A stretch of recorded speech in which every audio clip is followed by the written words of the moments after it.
Tiga nama muncul ke permukaan dan satu paling menggoda publik. Nama pertama yang paling cepat mencuri sorotan jelas Timur Capaze. Apalagi setelah ia mengumumkan pengunduran dirinya lewat Instagram, seakan mengirim sinyal halus kepada dunia bahwa ada babak baru dalam karirnya.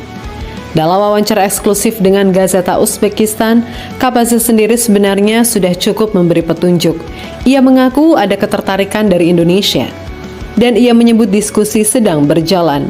Perkataannya tidak meledak-ledak, tidak dramatis, tidak muluk-muluk, tapi justru dari kesederhanaan cara ia menjelaskan, publik merasa ada ketulusan. Seolah-olah ia benar-benar mempertimbangkan Indonesia sebagai rumah baru dalam hidupnya. Hal yang bikin publik makin heboh adalah informasi dari pengamat sepak bola Effendi Ghazali yang menyebut Capaze akan mendarat di Jakarta pekan ini. Dan disinilah teka-teki makin terasa seperti babak film thriller.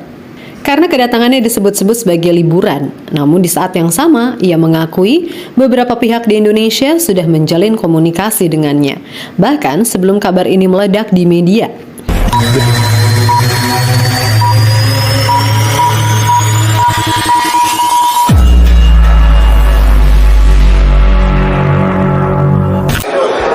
Seleksi yang dilakukan oleh tim dan sesegera mungkin insya Allah secepatnya akan diumumkan. Kapan itu Pak? Mudah-mudahan paling lambat minggu depan sudah bisa.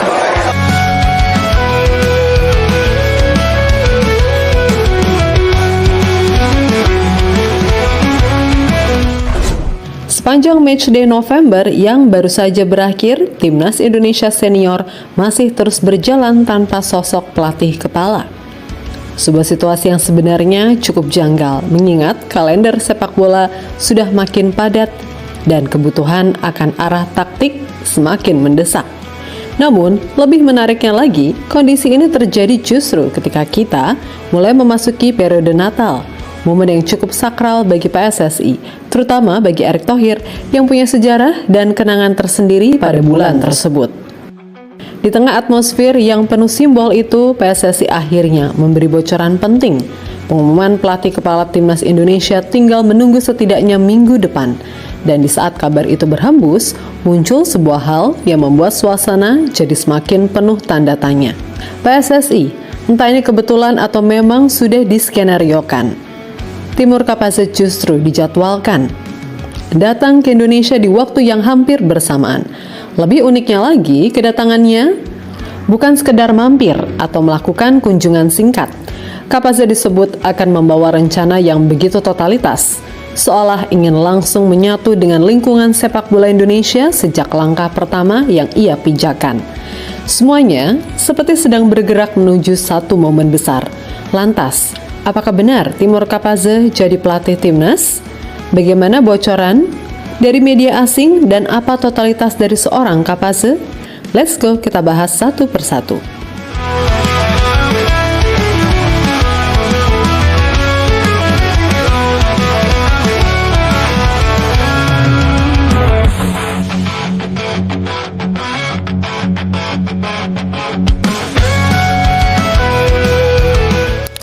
Seiring kabar kedatangan Timur Capaze yang bikin publik merasa seperti sedang berada di sebuah tim dengan alur yang semakin mendekati klimaks. Suasana perburuan pelatih baru Timnas Indonesia perlahan masuk ke fase yang makin seru. Karena jujur saja, sejak Erick Thohir mengungkap bahwa ada 5 kandidat pelatih yang tengah masuk meja seleksi PSSI, atmosfer di sekitar sepak bola tanah air seakan berubah. Yang tadinya tenang-tenang saja, tiba-tiba jadi penuh diskusi, analisa, perdebatan, bahkan sampai gelora harapan baru dari masyarakat yang menunggu kelahiran arsitek anyar Sang Garuda. Dan dari momen tersebut, media asing mulai ikut nimbrung.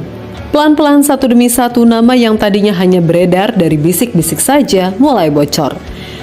Proses yang tadinya terlihat seperti ruang tertutup, kini perlahan membuka sedikit celah kecil di pintunya, memberi kesempatan fans mengintip siapa saja yang masuk radar PSSI. 3 nama muncul ke permukaan dan satu paling menggoda publik. Nama pertama yang paling cepat mencuri sorotan jelas Timur Kapaze. Apalagi setelah ia mengumumkan pengunduran dirinya lewat Instagram, seakan mengirim sinyal halus kepada dunia bahwa ada babak baru dalam karirnya. Dalam wawancara eksklusif dengan Gazeta Uzbekistan, Kapaze sendiri sebenarnya sudah cukup memberi petunjuk.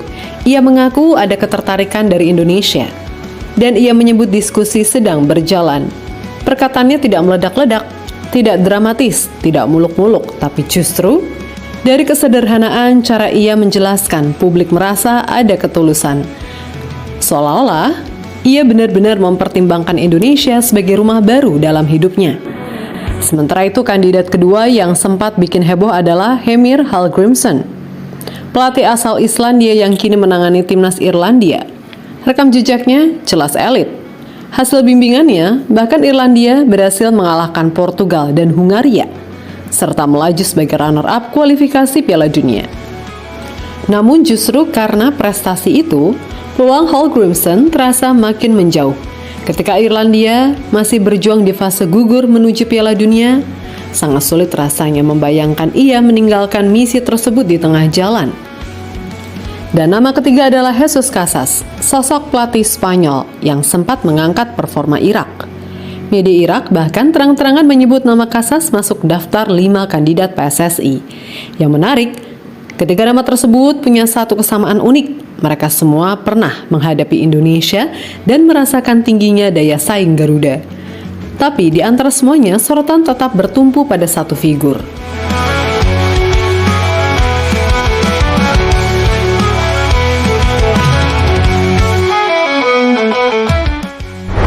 Hal yang bikin publik makin heboh adalah informasi dari pengamat sepak bola Effendi Ghazali yang menyebut Kapaze akan mendarat di Jakarta pekan ini.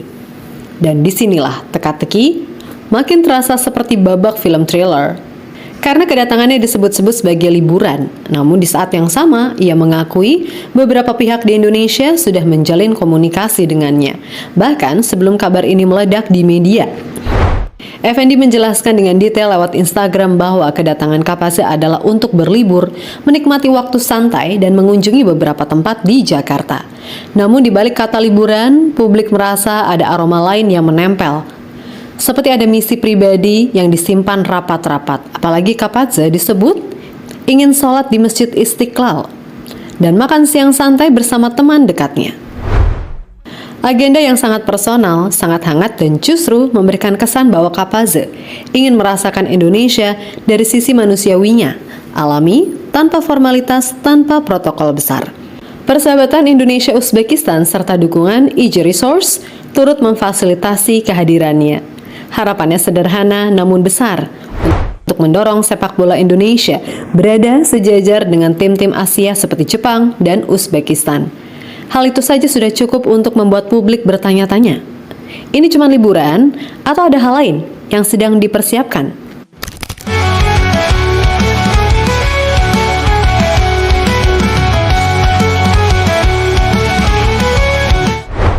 Dan di saat yang bersamaan, Ketua BTN Sumarji mengeluarkan pernyataan yang terasa seperti petunjuk tambahan.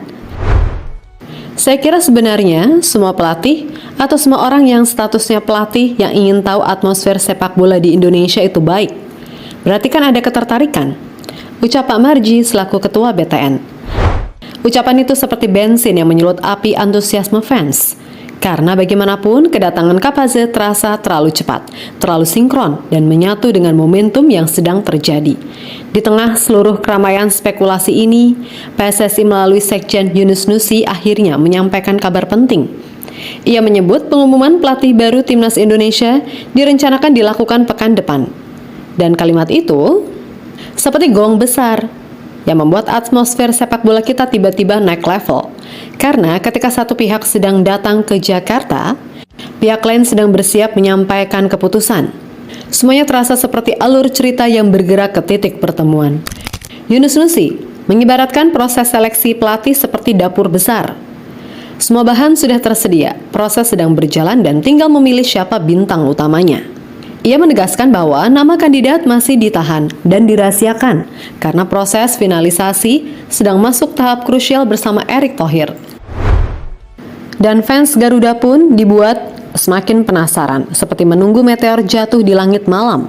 Tapi yang bikin semua salfok saat ditanya oleh wartawan soal kemungkinan Timur Capaze jadi pelatih timnas, Yunus Nusi seakan panik dan menghindar. Seleksi yang dilakukan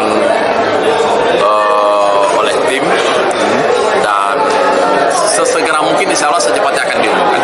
Kapan itu Pak? Mudah-mudahan paling lambat minggu depan sudah bisa. Ada berapa nama kandidat? Untuk nama-nama tidak bisa disebutkan berapanya karena dinamis berjalan dari beberapa nama.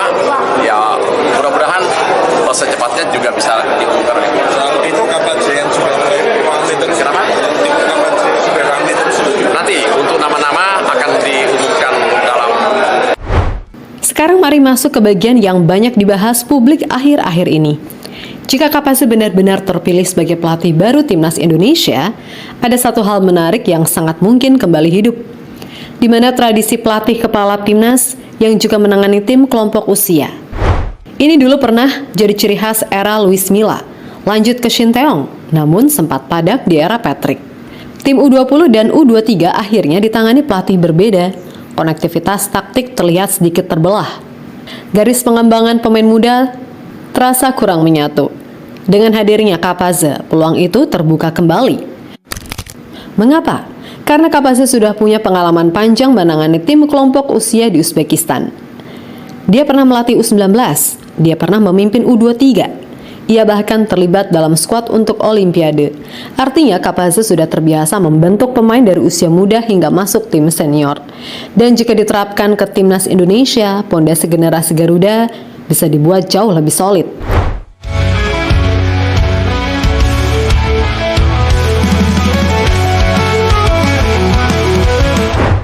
Pada intinya, dengan semua hal yang terjadi secara bersamaan, kedatangan Capaze, bocoran media asing, pernyataan Effendi Ghazali, petunjuk dari Sumarji, isyarat dari PSSI, serta rencana pengumuman pekan depan.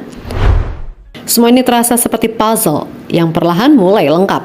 Indonesia sedang berada di gerbang menuju era baru, dan siapapun pelatih yang akan diumumkan nanti, publik berharap sosok tersebut datang dengan totalitas, dengan visi besar, dan dengan hati yang siap menyatu dengan bangsa yang sepak bolanya semakin menggeliat. Pertanyaannya tinggal satu, apakah semua jalan ini akhirnya bermuara pada Timur Capaze? Jawabannya akan segera terungkap dalam beberapa hari ke depan, karena kita tahu PSSI bisa saja tiba-tiba ganti kandidat jika tidak cocok.